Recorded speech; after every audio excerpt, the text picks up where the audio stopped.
राजधानी शिमला में बारिश कहर बनकर बरसी है। सोमवार सुबह करीब 8:15 पर शिमला के भट्टा कूफर में एक 5 मंजिला भवन गिर गया। गनीमत रही कि बीती रात ही इस भवन को खाली करवा लिया गया था, जिससे बड़ा हादसा टल गया। इमारत गिरने की इस घटना ने 4 लेन निर्माण कार्य में कोताही के आरोपों को फिर से हवा दे दी है। प्रभावित मकान मालिक का आरोप है कि 4 लेन निर्माण के चलते उनके मकानों में दरारें आ गई थी और सुबह ही मकान गिर गया। अन्य मकानों को भी नुकसान होने का खतरा बना हुआ है। अब भी कई मकान खतरे की जद में हैं। जी, मेरा नाम रंजना वर्मा है और इस बिल्डिंग का नाम राजनिवास था।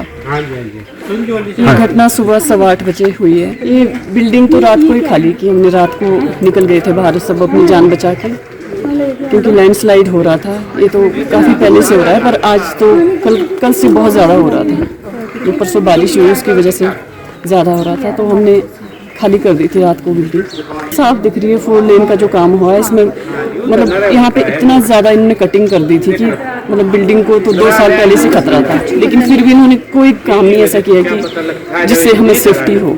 वहीं ग्राम पंचायत चमियाना के उप प्रधान यशपाल वर्मा ने कहा कि भट्टा कूफर में गिरे भवन के पास ही कई अन्य मकान भी हैं, जो कि खतरे की जद में है।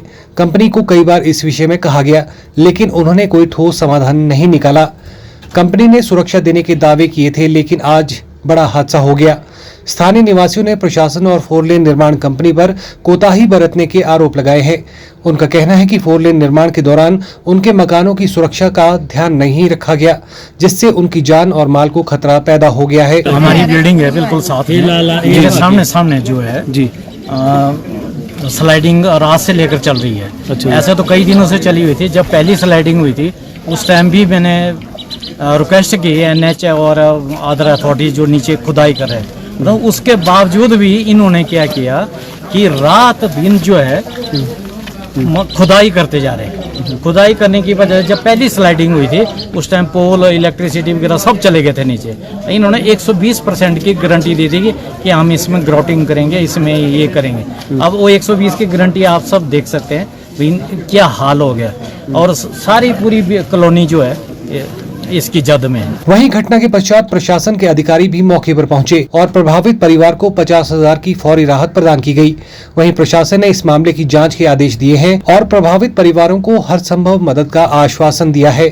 2-3 बिल्डिंग वर्टिकली और 2-3 बिल्डिंग्स हॉरिजॉन्टली जो है वो थ्रेटेंड लग रही हैं। तो अभी प्रिकॉशनरी हम इन मकानों को खाली करवा रहे हैं कि लोग इसमें ना रहें और अपना कोई एकदम जो सामान चाहिए वो ले लें और इसको खाली कर दें, क्योंकि ये कल रात को ही ये गिर गई। आज सुबह गिरी है ये बिल्डिंग। मैडम रंजना है, उनकी बिल्डिंग थी, 4-5 मंजिला बिल्डिंग थी, गिर गई है। और उसके पीछे जो 2-3 बिल्डिंग है ये भी फ्रेजाइल लग रही है बिकॉज ऑफ दिस।